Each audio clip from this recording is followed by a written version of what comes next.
Hello à tous et bienvenue. Alors déjà, j'espère que vous allez bien. Je sais pas si vous avez suivi l'histoire de Kobe avec Binance et le FUD sur CZ, etc. Mais en gros, c'est une histoire. Donc, Kobe, c'est un mec qui est hyper connu et tout aux États-Unis. Et en gros, il tweet des fois des trucs, genre, c'est une suite de caractères, de chiffres et de lettres. Et genre, en gros, pour déchiffrer ça, il faut des jours et des jours et des jours. Et en fait, il tweet des trucs comme ça. Et en général, il tweet un peu n'importe quoi. Et des fois, genre, ça s'avère vrai. Et il dévoile lui-même ce qu'en fait, il avait déjà tweeté, mais que c'était codé en chat 256 ou un truc comme ça.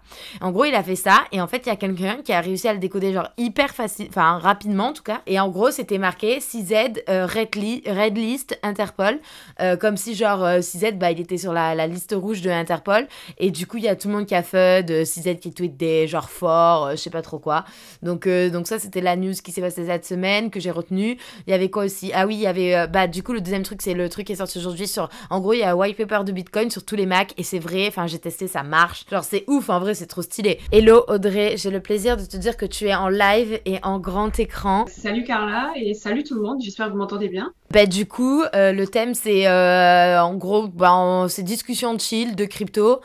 Donc, en gros, je vais poser des questions à Audrey sur ce qu'elle fait, ses trucs dans la crypto, enfin, plein de questions. En vrai, si vous avez des questions pour Audrey aussi, mais en gros, on essaye de tourner le sujet de conversation autour de la crypto, parce que c'est quand même le sujet de ma chaîne, de la chaîne de Crypto Future, et même de la chaîne d'Audrey, ça tombe bien. Et voilà, et après, on parle un peu de tout. Donc, si vous avez des questions, on les prend. Sinon, moi, j'ai plein de questions pour Audrey, même si on se connaît déjà. Du coup, moi c'est Audrey. Pour ceux qui ne me connaissent pas, j'ai lancé ma chaîne YouTube sur la crypto en mai 2022 au moment du crash de Terra Luna. C'est vraiment... Oui, non mais c'est vrai que c'est vraiment un bon moment.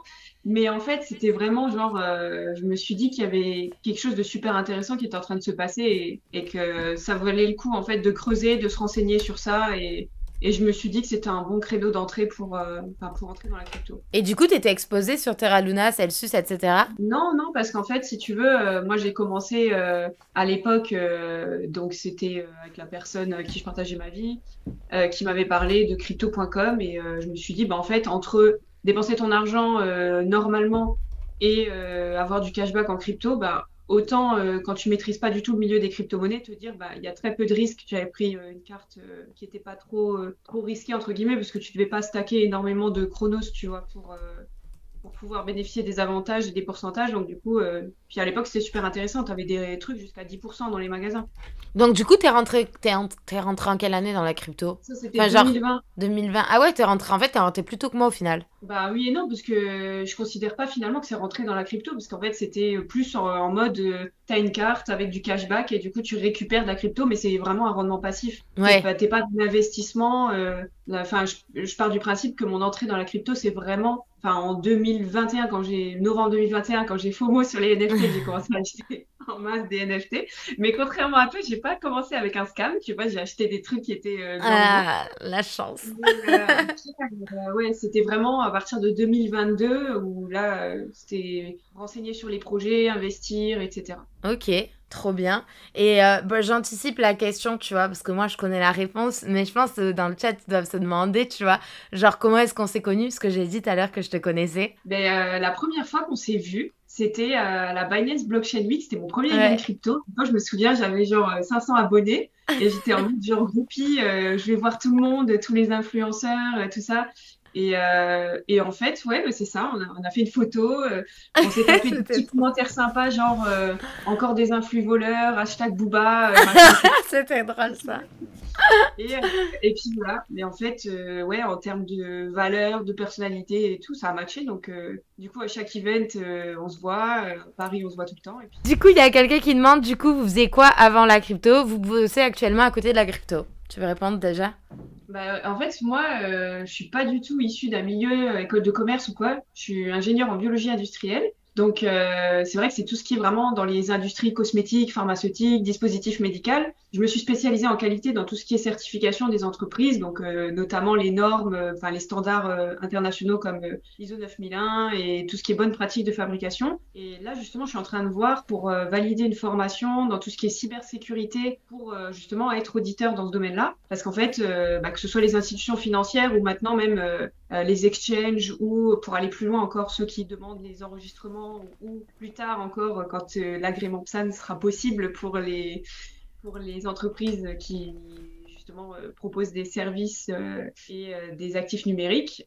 C'est sûr qu'il va y avoir énormément de demandes là-dedans et je pense que le nombre d'auditeurs qui seront formés sur le sujet ne seront pas assez importants. Donc ouais, moi j'ai toute une partie, vraiment un background de technique ingénieur, mais qui est totalement différent de la crypto. Mais j'essaye de converger un petit peu pour me dire, là, dans quelques années, je pourrais travailler dans la crypto. Yes, bah en vrai, ce serait hyper stylé que tu fasses. Parce qu'en plus, t'as vraiment des compétences, tu vois, genre, en gros, un peu spéciales. Enfin, genre, tu sais, je rencontre pas tous les jours quelqu'un qui me dit, oui, moi, je suis experte en qualité ISO 9000 machin. Donc, du coup, en vrai, ce serait trop stylé que t'arrives à allier les deux. Et moi, à côté, je bosse dans une boîte, un VC full Web3. Je suis en école de commerce du coup on n'est pas, enfin moi je suis full time entre guillemets Web3 puisque bah même mon boulot ça consiste à créer du contenu etc tout autour du Web3 donc je reste quand même dans le Web3 mais c'est vrai enfin moi il y a un an j'étais pas du tout non plus full time dans le Web3 et même là je suis pas full time ma chaîne enfin comme toi Audrey du coup au final on n'est jamais full time et il y a quelqu'un qui demande si on est plus à l'aise avec l'analyse fondamentale ou technique. Du coup je te laisse déjà expliquer un peu bah, toi, tes vidéos, tu fais quoi sur ta chaîne, qu'est-ce que t'aimes faire, etc. C'est vrai que dans les premières vidéos que j'ai faites, c'était plus de l'actu. J'avais commencé par expliquer qu'est-ce qui s'était passé avec Terra Luna, Celsius et FTX aussi notamment, parce que c'était quand même des gros mécanismes. Il y a eu pas mal de choses, surtout pour Terra Luna, c'était quand même un truc assez technique pour enfin le DPEG de l'UST à l'époque, qui était adossé justement sur le Luna. Donc là, c'était vraiment, j'ai cherché comment ça fonctionnait, qu'est-ce que c'est un stablecoin, etc. Et du coup, c'était assez technique. Mais c'est vrai que sur le fondamental, c'est là que je suis en train de me concentrer un peu plus là-dessus pour essayer de changer un peu le style de vidéo que je vais faire. Parce que toutes les vidéos que j'ai faites, je le dis à chaque fois, de toute façon, si c'est sponsorisé ou pas, c'est des présentations de projets Ouais. dans lesquelles j'ai investi. C'était vraiment personnel. Les projets m'ont pas rémunéré pour que je fasse ces vidéos. Et du coup, c'était vraiment... bon, de toute façon, on en viendra avec le sujet après sur la loi pour les influenceurs, etc. Mais c'est vrai que quand tu commences, en fait, c'est bien déjà de parler dans les projets dans lesquels tu crois pour commencer. Et après, ouais, vulgarisation, explication de certains concepts. J'avais fait un truc aussi sur Ethereum The Merge, juste avant que ça prenne. Et non, j'ai trouvé cette vidéo-là, c'est celle qui m'a pris le plus de temps à faire. J'ai mis 3 semaines, je crois, à rédiger mon script. Ah En fait, ouais. c'était assez technique. J'ai été assez loin, moi, dans pas forcément ce que j'ai expliqué, mais dans ce que j'ai cherché avec les ZK Rollups et aussi comment ça fonctionnait, justement, bah, le mécanisme de Proof of Stake et aussi un truc avec le... Parce qu'il n'y avait pas que The Merge, tu avais aussi toutes les autres étapes qui arrivaient À après, là. Shanghai, etc. Bah ouais, c'est ça, c'est qu'il y avait plein de choses et puis c'était de comprendre aussi, tu vois, par rapport au sharding, etc., Ouais. bah, comment les données, elles sont sécurisées, parce que je reste toujours dubitative, et ça, faut que j'en parle avec des gens qui sont vachement à fond là-dedans. Je suis dubitative de me dire que quand tu es sur une chaîne principale et que tu passes sur un mécanisme de sharding, tu as la même sécurité que sur le niveau 1, tu vois, ça me paraît bizarre. Pour moi, si tu transplantes sur un niveau 2, tu peux pas dire on a exactement la même sécurité que sur le niveau 1. Mais je pense que ça peut être Ok. un débat. Mais voilà, c'est Ouais. des trucs auxquels je pense et c'est intéressant d'échanger en tout cas là-dessus avec des gens qui n'ont pas la même vision que toi et tout. Ouais. Bah ouais, moi je trouve ça grave cool. Du coup, de ma part, c'est un peu pareil, c'est tout ce qui est démocratisation, vulgarisation, un peu plus des fois explication de base plutôt que de analyse fonda projet. Audrey, je trouve qu'elle en fait un peu plus.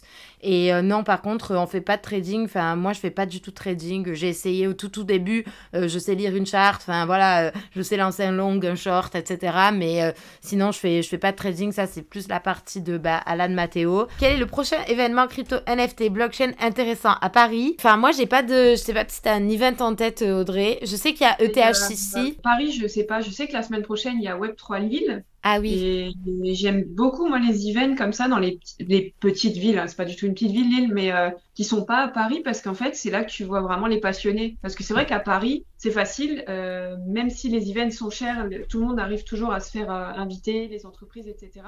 Et Ouais. c'est vrai qu'aux petits events comme ça, les gens, ils se disent, c'est pas Paris, c'est un peu plus compliqué pour y aller parce que du coup, tu dois prendre le train, la voiture, etc. Et tu vois, j'avais été à Auxerre, là, au Mhm.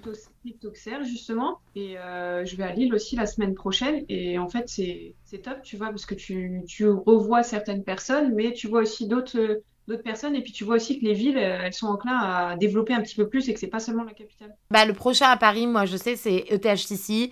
C'est début juillet. Mais c'est très cher, encore une fois. Et les places sont pas vraiment accessibles à tout le monde.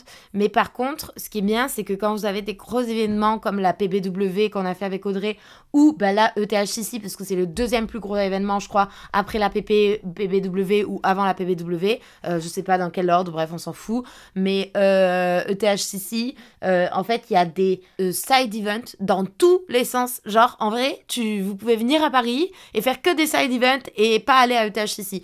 Et moi, l'année dernière, j'avais pas de place pour ETHCC et j'y suis pas allée. Par contre, ce que j'ai fait, c'est que je suis allée devant. Du coup, il y avait tout le monde, donc on est allé boire des verres, etc. Avec tous les gens qu'il y avait. Il y a quelqu'un qui demande dans quoi on a investi. Est-ce que tu veux peut-être répondre? Ouais, bah, dans pas mal de projets. Après, majoritairement, moi, ça va être bah, du coup par rapport au début Chronos. Voilà, j'investis plus du tout dedans, mais comme j'ai la carte, c'est que je continue à payer avec ma carte. Bah, du coup, je continue de recevoir des rewards. Après, bah, Bitcoin, Ethereum. J'aime beaucoup le projet Terre-Noire. Terre-Noire, bah, Gala. J'ai beaucoup de Ouais. NFT sur Gala Games et de Gala, puisque du coup, maintenant, il n'y a plus de Town. Donc, il faut tous ces tokens en Gala. Et BNB pour la carte aussi. Et voilà. Après, bon, j'ai d'autres petits trucs, mais c'est vrai qu'en termes de parts, c'est un peu moins important. Ouais, moi c'est un peu moi c'est Bitcoin Ethereum, je crois que ça doit être quand même 70-80% de mon portefeuille maintenant. Et après j'aime beaucoup Atom aussi, Ah oui, c'est vrai. enfin le projet J'en ai pas mal. Cosmos. Et après qu'est-ce que j'aime bien? Atom, j'ai des BNB aussi, un peu de CHSB. Voilà, après j'ai plein de petits trucs, on va dire, exotiques, tu vois. Mais ça, je dis pas trop. Puisque, attention, tout ce qu'on dira ce soir avec Audrey n'est pas un conseil en investissement. Tu vois, moi, un truc qui m'a beaucoup étonnée, ou duquel je pensais pas trop au tout début quand je suis rentrée dans la crypto, c'était genre, c'est pas parce que t'as un bon projet que t'as un token qui va prendre de la valeur, tu vois. Genre, tu peux avoir un bon projet et une bonne tech et des tokenomics éclatés avec une super grosse inflation. Et du coup, au final, ton token, tu vois, ou alors un token qui a pas d'utilité. Le projet est génial, mais le token n'a pas d'utilité, tu vois. Et genre, je vois de plus en plus de projets comme ça. Et du coup, chaque fois, je dis aux gens, faites attention, parce que bah, faut vraiment différencier des projets bah, que tu kiffes et de l'investissement sur le token. Où là, bah, faut vraiment faire une recherche de genre, oui, est-ce que le projet est bien, mais est-ce que bah, le token est bien aussi? Genre, est-ce qu'il a une utilité? Est-ce qu'il a pas trop d'inflation? Etc., quoi. Mais il y a, tu sais, j'ai demandé à Iril, parce que lui, il fait beaucoup d'analyses fonda aussi. Et j'ai demandé de faire genre, en gros, j'aimerais bien qu'il fasse, que je lui pose plein de questions sur comment est-ce qu'il fait ses analyses pour investir vraiment et qu'il me détaille, genre, point par point, ce truc-là. Ben, moi, après, je pense, on a tous notre technique plus ou moins, tu vois. Genre, moi, ce que je fais déjà, c'est que, genre quand je deep dive un projet, et d'ailleurs, je l'ai fait récemment, j'ai regardé récemment pour Lens Protocol. Et en gros, je vais sur le site et j'ouvre toutes les pages web du site, tu vois. Et je lis tout. Après, je vais sur YouTube, côté un peu anglophone. Je tape le nom du projet et je regarde toutes les vidéos qui sont en rapport avec le projet en anglais. Et genre, après, je creuse parce que très souvent, ils te mettent, bon s'il y a un white paper, light paper, je lis ça. Et après, très souvent, t'as plein de termes, en fait, que tu connais pas ou que tu comprends pas. Et du coup, tu vas creuser un thème qui t'amène à un autre thème, qui t'amène à un autre thème. Et des fois, je te jure, je finis sur des trucs, genre, je me dis, mais comment j'intègre là? Mais c'est hyper intéressant, ouais. J'ai une question pour toi. C'est un peu par rapport à ta chaîne et aussi, du coup, par rapport à toi dans les cryptos. Genre, je sais pas si tu devais te voir, je sais pas, dans 5 ans, toi par rapport à l'écosystème crypto ou ta chaîne par rapport à l'écosystème crypto, tu verrais ça comment, genre? Bah déjà, j'espère qu'on aura eu un bull run entre-temps, tu vois. Parce que c'est Merci. vrai qu'il y a des gens, ils m'ont dit, mais tu verras en fait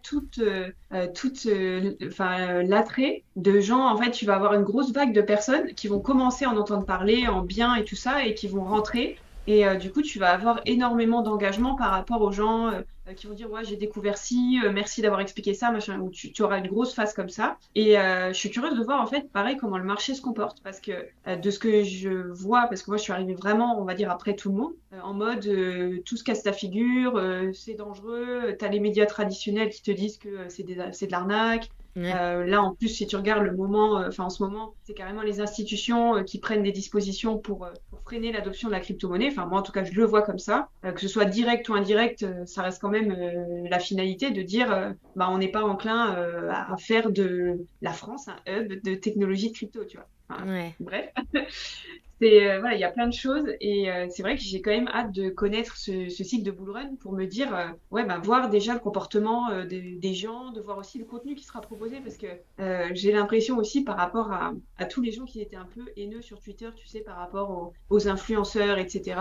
C'est qu'en fait, de ce que j'avais compris, c'est qu'en Bull Run, les gens qui ont pas fait les recherches fondamentales, ils vont pas pouvoir différencier un bon d'un mauvais projet, ça va quand même marcher. Et après, c'est en phase de bear market que tu vas te rendre compte que bah, le projet va se casser la figure parce que c'était pas assez solide, parce que si. Et j'ai aussi envie de voir ça, tu vois, de l'extérieur, de comment ça fonctionne, euh, avec tous les projets qui vont naître, les futures technologies, les nouvelles idées, notamment avec l'IA et tout ça. C'est voilà, ça m'intéresse. Ah ouais, moi Après, ça niveau utile, on verra. j'ai trop hâte de voir l'IA dans la crypto, tu vois.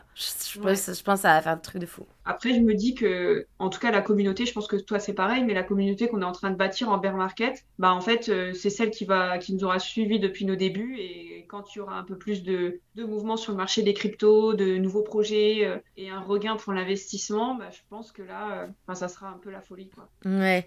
Et j'ai une autre question dans le même truc, tu vois. Et on va parler de l'actualité. Bon, c'était la semaine dernière, ça a beaucoup fait parler, ça continue à en faire parler un petit peu. C'est genre, si tu continues ta chaîne, tu vois, tout le travail que tu fais en tout cas, comment est-ce que tu vas te rémunérer? Et t'en penses quoi du coup de la fameuse proposition de nos amis les députés? Ben, en fait, il y a, je sais pas par où commencer, mais pour moi, il y a plein de choses. C'est que ce soit pour les cryptos ou pour l'influence, il faut réguler. Oui, C'est non, mais obligé, il y a une ça, je suis d'accord. Après, le problème, c'est qu'en fait, tous les retours que j'ai pu avoir et de ce que j'ai pu observer sur, bah, tu vois, les différents spaces Twitter où tu as les députés qui viennent en parler, etc., c'est qu'il y a deux choses. C'est que il y a le député qui parle et il y a la politique, en fait, si tu veux. C'est comme un peu pour l'Europe. Tu vois, Christine Mm, Lagarde, elle a un rôle qui fait que de toute façon, elle pourrait pas dire la crypto, c'est génial. mm. Enfin, je sais pas si tu vois ce que je veux dire, c'est que il y a des gens, on va dire, qui peuvent avoir une façon de penser, qui vont avoir une réflexion qui est très pertinente, mais leur rôle au sein des institutions leur permet pas de prendre des décisions en faveur de l'écosystème crypto. Et je pense, donc ça c'est une partie, et il y a aussi la méconnaissance justement de tout ce qui est crypto. Donc ça je parle pour le reste des députés qui s'intéressent pas forcément au sujet, qui eux voient, on va dire, un risque, un danger. Il y a eu des plaintes, ils voient ça de loin, les médias traditionnels disent les cryptos c'est de l'arnaque, les gens ils perdent tout. Et en fait, je pense que au contraire, il faudrait justement mettre un cadre pour que ce soit les personnes qui éduquent la communauté, enfin les gens qui veulent rentrer dans ce milieu-là, que ce soit pour la technologie ou derrière pour de l'investissement, et qui soient en fait accompagnés le mieux possible. Le problème, c'est que c'est pareil, tu as des gens qui abusent en fait, et c'est pas Mm. forcément les gens qui sont basés en France. Parce que tu peux faire de l'argent effectivement avec des sponsors. Après, à différents niveaux, ça peut être de la vidéo rémunérée, ça peut être du lien d'affiliation, ça peut être des contrats de type ambassadeur ou télégérie d'une marque ou d'un concept, etc. Tu as plein de choses qui sont possibles. Et c'est vrai que du coup, bah, c'est compliqué parce que il n'y a pas de réglementation pour les influenceurs, tu vois, il n'y a pas de grade. Genre, tu as fait la promotion de projets qui étaient vraiment douteux ou tu savais que c'était une arnaque ou tout ce qui est ICO. De toute façon, je crois qu'en France, t'as pas le droit de promouvoir des ICO. Mais tu vois, où on te donne du token, que toi, tu sais que ça va descendre avant les autres, tu vas le vendre, et les gens vont se retrouver avec un truc qu'ils ont acheté super cher, qui va perdre toute sa valeur, et en fait, le projet va pas mener à bien, tu vois, t'as plein de trucs. Pour la loi, en gros, actuellement, tel que le projet a été rédigé, c'est toute promotion directe ou indirecte est interdite avec les entreprises qui ne sont pas agréées PSAN. Et à l'heure d'aujourd'hui, en fait, il y en a aucune.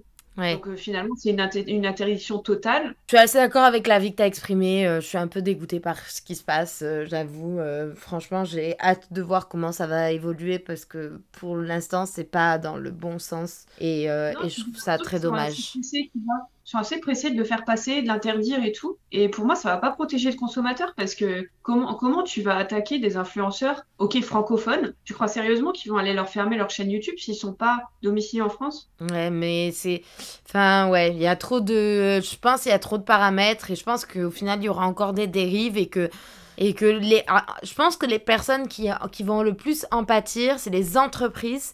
Parce qu'au final, je pense que les gens qui créent du contenu, tu vois, ils vont trouver une astuce, tu vois. Parce qu'en vrai, tu veux créer du contenu, tu veux éduquer, il y aura forcément une faille quelque part, tu vois. Donc, tu vas pouvoir parler et dire que tu parles pas au français, que tu parles au canadien, au québécois, blablabla, au suisse. Ce que tu Ça veux, marche pas. tu peux... Non, mais si, je te jure, tu vas pouvoir trouver un truc. En gros, pour moi, les créateurs, ils vont pouvoir trouver un truc. Et tu vas pouvoir, en fait, taffer avec les entreprises qui sont pas en France. Puisque les entreprises qui sont pas en France, elles ont aucune obligation. Et si toi, tu ne t'adresses pas aux Français ou que tu n'habites pas en France, t'as aucune obligation non plus. Donc, demain, je déménage en Suisse, je dis que je parle aux Suisses, je prends une entreprise, je sais pas moi, américaine, et voilà, let's go, tu vois. Ouais, donc limite, genre vraiment, j'ai plus de la peine encore plus, tu vois, pour les entreprises françaises que pour les créateurs de contenu qui, je pense, trouveront une faille quelque part, puisque dans tous les cas, il y a toujours des failles. Et puis, dans tous les cas, je pense, les gens qui sont bien et qui font des choses bien, ils vont continuer à être bien. Et les gens qui sont pas bien, ils continueront à être pas bien, à vous vendre des chirurgies et des crypto-monnaies. Qu'est-ce que tu conseillerais, genre, à un débutant dans la crypto? Alors, la question, elle est vaste, tu vois, parce que ça Ouais. dépend. T'as débutant et débutant. T'as débutant, genre, je sais même pas comment on utilise Excel, donc ça va être compliqué. Et t'as débutant où je maîtrise déjà bien les outils informatiques, où c'est assez avancé et tout ça, parce que mine de rien, je me rappelle la première fois que j'ai créé mon MetaMask, mais j'ai cru que j'allais faire n'importe quoi. Même là, encore maintenant, à chaque fois que je fais une transaction, tout à l'heure, j'ai vérifié un truc, je croyais que j'avais envoyé mes trucs sur la mauvaise blockchain, tu vois. Mais genre, j'y ai pensé 2 semaines après, tu vois. Je me suis dit, mais ma transaction, elle est passée, mais ils sont où mes trucs? Et tu vois, non, t'as quand même pas mal de choses à prendre en compte. Tu peux faire des trucs rapidement et tout. Donc, c'est déjà bien se renseigner sur la sécurité. Parce qu'en fait, tu peux avoir plein de types de wallets. Honnêtement, quand tu commences de toute façon, si tu décides d'acheter de la crypto, tu vas, je pense, passer par un exchange centralisé. Donc, pour l'instant, pour moi, il n'y a pas d'autre moyen, quand tu débutes, en tout cas, quand tu t'y connais pas du tout, de faire. T'es obligé de passer par un échange centralisé. Après, soit tu envoies sur un hot wallet, mais tu as par exemple comme type MetaMask, etc. Mais maintenant, MetaMask, tu peux aussi le sécuriser via ta Ledger, donc Cold Wallet. Et au moins, le Cold Wallet, ça permet de sécuriser tes cryptos. C'est pas connecté à Internet. Et après, quand tu choisis tes projets, c'est te renseigner au maximum, aller voir différents contenus, mais vraiment avoir plusieurs avis, parce que c'est pareil. Nous, on relaye du contenu, mais c'est toujours notre avis personnel. C'est parce qu'on a fait des recherches, parce qu'on a un point de vue qui va être pas forcément le même que les autres. Alors, il y a quelqu'un qui dit débutant. Se renseigner au début, puis tout le temps se renseigner, DCA sur Bitcoin, Ethereum avec des petites sommes, puis tu apprends et tu te diversifies sans dépasser 5 cryptos à suivre dans les premiers temps et acheter un cold wallet, Ledger ou du même type, pas un conseil en investissement. Je suis assez d'accord du coup avec toi Fibonacci et avec ce qu'a dit Audrey. Le seul truc que je rajouterais, tu vois, est que... alors... Quand on est débutant, oui, c'est le mieux de se faire des CA tranquille, faire bien attention, etc. Et il y a un truc, tu vois, que je suis en train de faire quand j'ai un peu le temps. Je sais pas si t'as déjà farmé des airdrops. Alors, certains, je me suis mis sur les projets, je vote de temps en temps et tout, mais je peux pas arriver à l'étape où il y a eu le airdrop, tu vois. Je Ok, teste, je fais des testnets et tout, je fais les ok. possets, machin. Oui, j'ai vu que tu avais fait le posset sur Internet, ça avait publié sur Twitter. Ah non, mais laisse tomber. Après, j'ai supprimé, mais en gros, c'est ce que je teste en ce moment, tu vois. C'est genre, en gros, j'ai envie de... Genre, en fait, le truc que je me dis, c'est genre... Le truc qui est bien dans les trucs pour airdrop et tout, c'est que tu apprends des trucs, très généralement, soit ça coûte rien, soit ça coûte genre 5 dollars. Et c'est hyper intéressant parce que tu vas tester plein de trucs. Alors, je suis d'accord avec vous que c'est l'étape un peu après parce que quelqu'un qui a jamais installé un MetaMask, ça va être difficile de lui Oui, dire mais par contre, d'aller... moi, le seul truc que je conseille, c'est quand tu fais un truc de airdrop comme ça, comme c'est des nouveaux projets et tout, tu te crées un autre MetaMask, tu Ah prends bah pas ton oui, MetaMask oui, de oui, base parce que sinon, le oui. truc est pas au point, justement, ça se fait hacker, machin, tu perds tout, Oui, quoi. oui, Donc, tu voilà. fais Soit tu un wallet, crées... un wallet, wallet et tu fais ça avec ça. Ouais, je suis assez d'accord. Genre, tu fais un hot wallet ou tu vois. Ou alors, c'est parce que, tu vois, moi, je dis ça en mode. C'est pas vraiment pour les débutants, c'est vrai, tu vois. Mais je me dis, imagine, tu vois, genre, t'as 17 ans, je sais pas, t'as pas de thunes, ça t'intéresse la crypto, tu veux, genre, make it. Et genre, t'as pas de... Enfin, tu sais pas trop comment faire. Ben, en vrai, tu farmes des airdrops, quoi.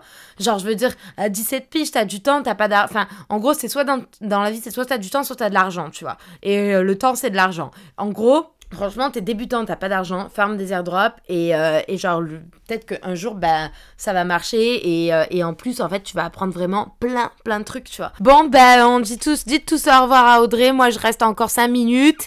Et ben, merci Audrey encore d'être venue. Bah, merci à toi, merci à tous. Et puis, bonne soirée tout le monde et à bientôt. À plus. Ciao. Nos réseaux, c'est Carlita Crypto pour moi sur YouTube, Twitter, Insta, etc. Et pour Audrey, c'est Audrey GHN. Il y a quelqu'un qui me demande sur quel airdrop je travaille en ce moment. Alors, des airdrops, il y en a plein. Enfin, en gros, il y en a plein. Moi, je ne les ai pas du tout encore tous faits parce que j'ai vraiment pas eu le temps. Mais alors, il y a un pote qui m'a envoyé un lien, si vous voulez, que je peux peut-être vous envoyer. Où en gros, il y a tous les airdrops. Et donc, il y a le airdrop... Enfin, les plus connus, là, il y a Zk Syncera, il y a Starknet, il y a SuiSwap, Testnet, il y a Fuel aussi, que mon pote a fait, moi j'ai pas encore eu le temps, Scroll aussi. Et voilà, bah merci à tous d'avoir suivi ce live. Et puis on se retrouve jeudi prochain pour un nouvel invité que je vous annonce sur Twitter bientôt. À plus!